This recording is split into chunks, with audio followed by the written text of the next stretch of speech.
देवपुर नामक एक सुंदर गांव था।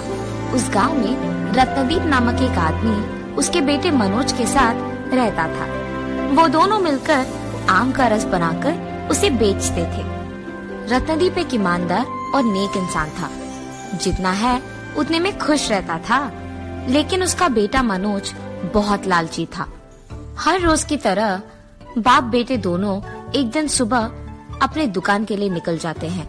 वहाँ कच्चे आम और पके आम को लेकर उन्हें धोकर साफ करते हैं और उसके बाद उन आमों को छीलकर उनके टुकड़े बनाते हैं। उसके बाद उसे मिक्सी में डालते हैं। उस मिक्सी से ताजा ताजा आम रस को बाहर निकालकर एक ग्लास में डालकर उस पे काजू, किशमिश, बादाम और खजूर डालते हैं। तब इस रस को वो उनके ग्राहक को देते हैं। ऐसे वो उस गांव का प्रमुख आम रस बनाते थे। मीठा आम रस खजूर, बादाम और किशमिश डालकर बनाए हैं। ताजा ताजा आम रस है। भाई और बहनों जल्दी आइए, आपके सामने बनाते हैं ये रस। एक ग्लास का सिर्फ 30 रुपए। आइए बापू आइए। ऐसे वो उनके आम के रस को बेचते थे। वहाँ से गुजरते हुए बहुत सारे लोग उसकी चीखें सुनकर उसके पास आकर आम का रस पीते थे। ऐसे रत्नदीप और मनोज उस गांव में ताजा ताजा आम रस बनाकर बेचने के कारण सभी उसके पास आते थे और उसके हाथ का आम रस बहुत ही प्रमुख था। अरे रे, लगता है कि आज पापा कहीं नहीं जाने वाले हैं, इसीलिए मुझे चुप चुप के उनके पीछे इस आम रस में पानी मिलाना होगा। ऐसे ही उसके फैसले के मुताबिक जब उसके पापा देख नहीं रहे थे, मनोज चुपके से उस आम रस में ज्यादा मात्रा की पानी भर देता है और उसे मिला देता है। उसके बाद उनके पैसों की डिब्बी से ज्यादा पैसा वो अपने लिए ले लेता है। ये सब उसके पिता रत्नदीप देखते हैं। मनोज, मुझे बताए बिना छुप छुप के तुमने आम रस में पानी ही नहीं मिलाया, बल्कि उसे बेचा भी, और आए हुए पैसों को तुम मुझसे छुपाकर अपने लिए ले जा रहे हो। ये कौन सी बुद्धि है? मैंने तो नहीं सिखाया। ऐसा करना पाप होता है। ग्राहक को हम धोखा नहीं दे सकते। ये मेरे खिलाफ है। इसीलिए कम से कम अब से तुम बदलना सीखो और ये सब छोड़ दो बेटा। ये हमारे लिए अच्छा नहीं है। आम रस में पानी मिलाना बंद करो और ईमानदारी से काम करो। पापा तो हमेशा से ऐसे ही हैं। मैं कुछ भी करूं उनको गलत ही लगता है। ये तो सुनेंगे ही नहीं। इनकी बात मैं सुनूंगा तो हमेशा के लिए इसी दुकान में आम का रस बनाते बनाते ही रह जाऊंगा। अगर मुझे अमीर बनना होगा तो ऐसा नहीं चलेगा। इसलिए मैं इनको अभी हाँ कह दूंगा। इसके बाद मुझे जो करना है मैं वही करूंगा। मुझे माफ कीजिए पापा, आइंदा मैं ऐसे कभी नहीं करूंगा। माफी मांगने पर उसके पिता रत्नदीप उसे माफ कर देते हैं, पर मनोज बिल्कुल नहीं बदलता है। जब भी उसके पापा दुकान पे नहीं होते थे, वो वही करता था जो वो पहले करता था। आम रस में पानी मिलाता था और ऐसे ही लोगों को बेचकर पैसे चोरी कर देता था। ऐसे बहुत दिन बीत जाते हैं। जब एक दिन बाप बेटे दोनों आम रस बनाकर बेच रहे थे, उनके दुकान को एक आदमी आता है। अरे रत्नदीप, आज मेरे घर में एक फंक्शन है, तो करीब 200 लोग तो आएंगे ही। उन लोगों के लिए तुम आम रस बना के बेच पाओगे? जी साहब, जरूर। रत्नदीप के ऐसे कहने के बाद वो आदमी उसको पैसे देकर वहाँ से चले जाता है और तुरंत उनके जाने के बाद बाप बेटे दोनों काम में लग जाते हैं। यहाँ बेटा आमों को छीलता रहता है और पिता रस बनाने में लग जाता है। 200 लोगों को आम रस बनाना है, मतलब ज्यादा आम लगेंगे। इसीलिए मैं ऐसा करूँगा, आम रस बनाने के बाद उसमें से आधा निकालकर उसे मैं कहीं छुपा दूंगा। इस आधे रस में मैं आधा पानी ही भर दूंगा और उसे मिलाऊंगा। पापा को पता ही नहीं चलेगा। उसके बाद वो बाकी आम का जो रस है उसमें भी पानी मिलाकर मैं अपने ग्राहक को दे पाऊंगा। ऐसे बहुत सारे पैसे भी कमा पाऊंगा। पर मुझे ऐसा कुछ करना है ताकि पापा शाम तक दुकान ना लौटे। ऐसे सोच में पड़ जाता है। ठीक तभी उसे दिखाई देता है कि बादाम, किशमिश और काजू तो है ही नहीं। तब पापा, अरे रे, यहाँ तो खजूर, बादाम और किशमिश तो है ही नहीं। आप ही देखिए। अरे रे, ये तो अच्छा हुआ बेटा कि तुमने अभी देख लिया, वरना हम शाम में देखते तो वहां से लाना मुश्किल हो जाता। एक काम करता हूँ, मैं अभी जाके दुकान से वो ले आता हूँ। पहुँचते पहुँचते ही शाम हो जाएगी, इसलिए मैं दुकान जाऊंगा और तुम यहाँ बैठ के आम रस बनाओ, ठीक है? जी पापा। जैसे ही उसके पापा वहाँ से निकल जाते हैं, मनोज उसके फैसले के अनुसार ही आधे आमरस को छुपा देता है और आधे में बहुत मात्रा की पानी भर देता है और उसे मिला देता है। इतने में उसके दुकान को एक ऋषि आते हैं।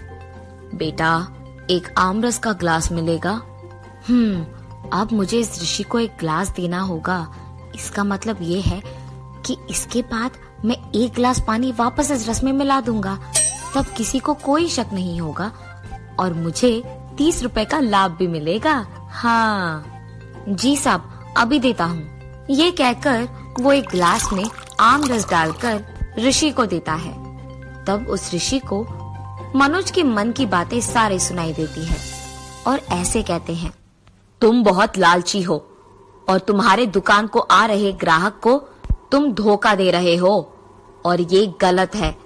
तुम आम रस में पानी मिलाकर उसे बेच रहे हो और ज्यादा पैसे कमाने के लालच में अपने पिता को भी धोखा दे रहे हो।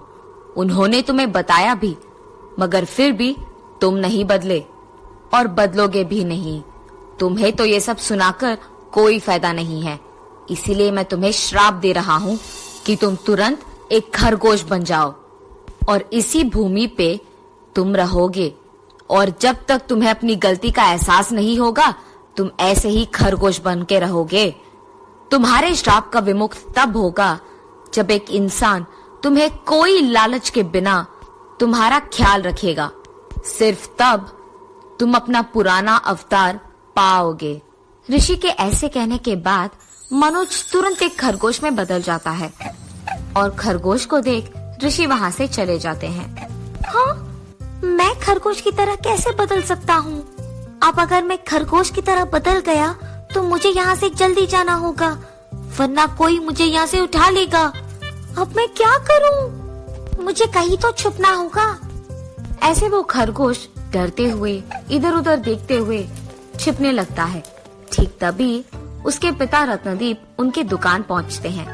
हाँ, मैंने सोचा मेरा बेटा यहाँ पे आम रस बना रहा है, पर इसने तो फिर से वही गलती दोहराया।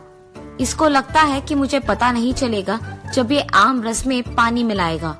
हाँ, इसका गलती तो मुझे ही ठीक करना पड़ेगा। मैं जल्दी जल्दी आमों को छीलकर रस बनाऊंगा, उतने में मेरा बेटा तो यहाँ आ ही जाएगा। ये फैसला करके रत्नदीप तुरंत आमों को छीलकर रस बनाने में लग जाता है। उसके बाद वो उस बनाए हुए रस को उस आदमी के घर दे देकर उसके दुकान वापस पहुँच जाता है और उसके बेटे के बारे में सोचते रहता है। मनोज कहाँ गया? अब तक दुकान ही नहीं आया। ऐसे सोचते हुए वो बहुत निराश होते हैं और दुखी बैठ जाते हैं।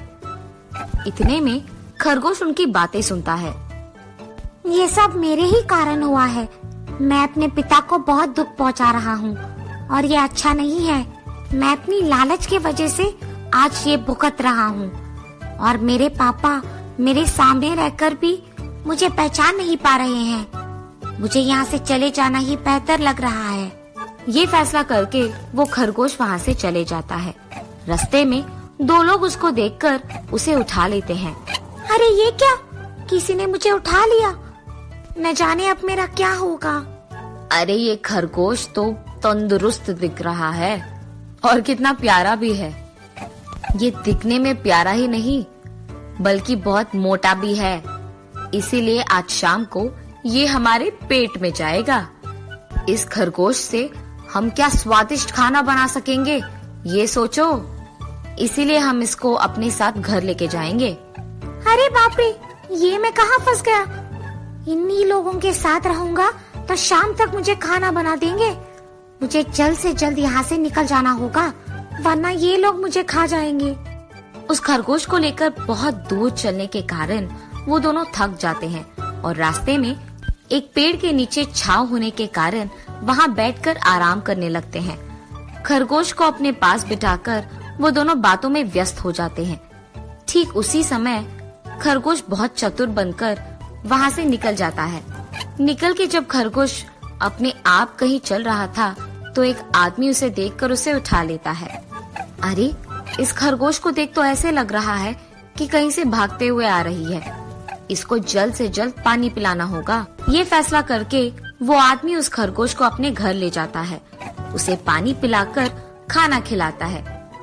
लगता है कि यह आदमी बहुत अच्छा है। मुझे रास्ते से उठाकर खाना खिला के पानी पिला रहा है। इसी के साथ रहूंगा तो जल्द ही मेरा रूप वापस पाऊंगा। ये फैसला करके वो खरगोश उसी आदमी के घर में रहने लगता है।